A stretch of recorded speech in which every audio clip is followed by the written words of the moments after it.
Alright guys, so what you want to do, you want to take straight off the spool one piece. We're not going to thin it out. We're just going to use one standard piece of Antron that came straight off of the spool. And let's go ahead and twist up a small extended body. The tighter the better. About how long will this be? Oh, it's going to be pretty short, but again, give yourself plenty to work with. It's going to be short. Oh,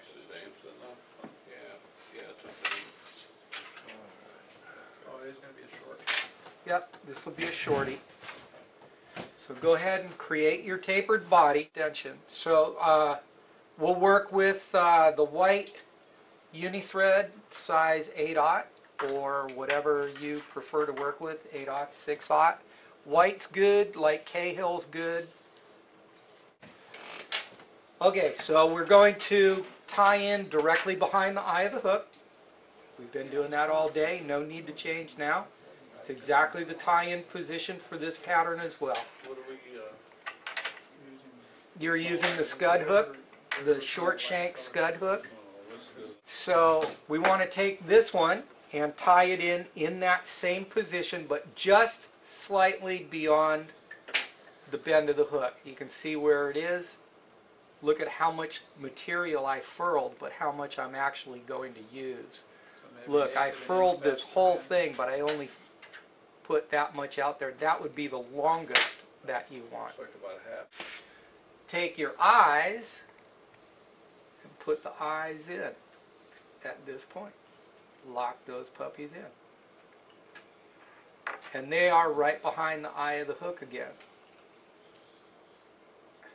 Make sure that I got that, yeah. Right behind the eye of the hook.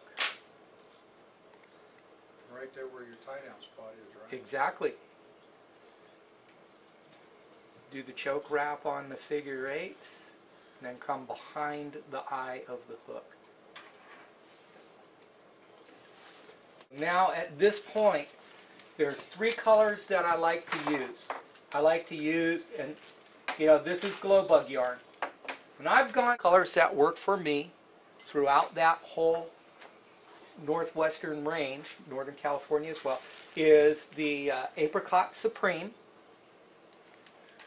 We have one that's called Light Row and another one called Alaskan Row. We went from lighter to darker, and you can vary those three colors. Those are all standard colors that come out in glow bug yarn. And glow bug were one of the first egg patterns that I learned how to tie. So we're tying a half of an egg, because the yolk is all underneath, not around on top, right? This little bugger is just starting to come out and have its four wheels spinning and bounce around. So we're going to tie this with, we'll go with the Apricot Supreme. It was Light Alaska, and what was the other one? No, Light Row. Light Row. And then Alaskan Row. So here is the technique. Remember folding and doubling on the hook? This time we're going to fold and double on the thread. So I like to take this material and spin it just a little bit, just to kind of get it all kind of meshed in there. You see how that, after spinning it just a few times, it just means that I'm tightening it up, but I don't care if it opens up. I'm just managing the material so everything's flowing right. That's all I'm doing right now. So I'm going to put behind the thread, see the weight of the bobbin hanging right now on this, creating a V? Is that showing the weight of the bobbin? Is the thread behind the eye that you've tied on? How far? Behind the plastic eyes. Behind the plastic. But behind the barbell eyes is where the thread is right now. The tying thread. Right, and up there behind me on the screen, you guys can see that that's creating a weight with a V in that material.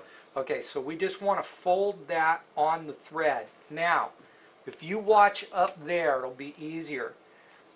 This, with a little bit of tension, I can slide it anywhere I want, right?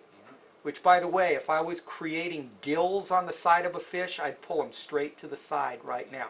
In fact, if you guys have seen Jay Murakoshi, my partner, tying at shows, that's how he puts the flash gills on tops of his sea habits and stuff.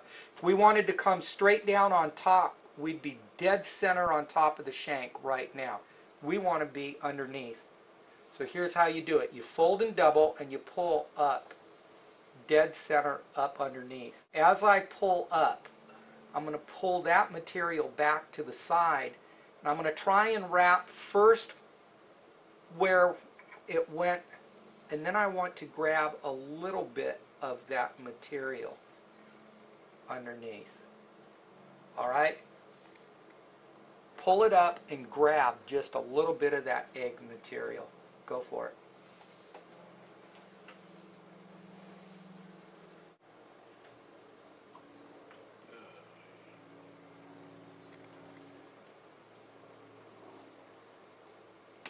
So now we're going to take the antron that's in front of the eyes, fold it back over the top like you've done all day long, and tie that down and create a little tiny head.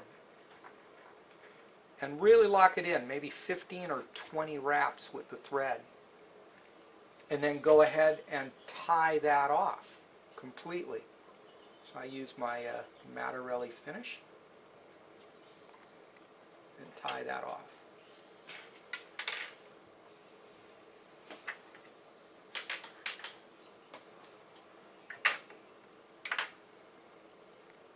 So now we've got two pieces of material here, top and bottom. You've got the antron on top. Cut that off so it's got a little wing pad behind it. Not that it's a wing pad. That just gives a little bit more presence of a body up front. That's all it is.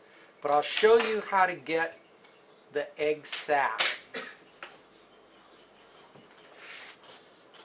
You're going to pull straight down and make one straight cut across, and it will pop out into that half of the sac. It'll be just that yolk that we're looking for. So the technique, first of all, this is not an egg pattern. It's not round like an egg. It's an Alevin. Right. Alevin yolk sacs are all kinds of shapes, of which one that they are not. They are not round. They're not global. They're oval. They're flat. They're puckered. They're big. They're small. They're dark. They're dark when they're fresh. The more that Alevin feeds off of it and the more it absorbs, it gets paler and smaller. And it's only there for a week. Alright? So here we go. How do I get this yolk sac? I pull straight down, and I'm going to cut just underneath. I mean, all of this is going to go. Don't cut here. Well, actually, I show in the book to measure right off of the point. But I cut just slightly inside the point if I want a real small one. I'm going to go for a small one just so you see it. Under pressure, you cut it once. And you see how it just comes up and folds back? And it's done. Look. See it? It's a round sack. Nah, look at that, man. Cool. That is cool. Right? Yeah. Right. Yeah, that looks pretty cool. So there you go. There's a top view, side view, and underneath what's going on. It's just a cool little pattern.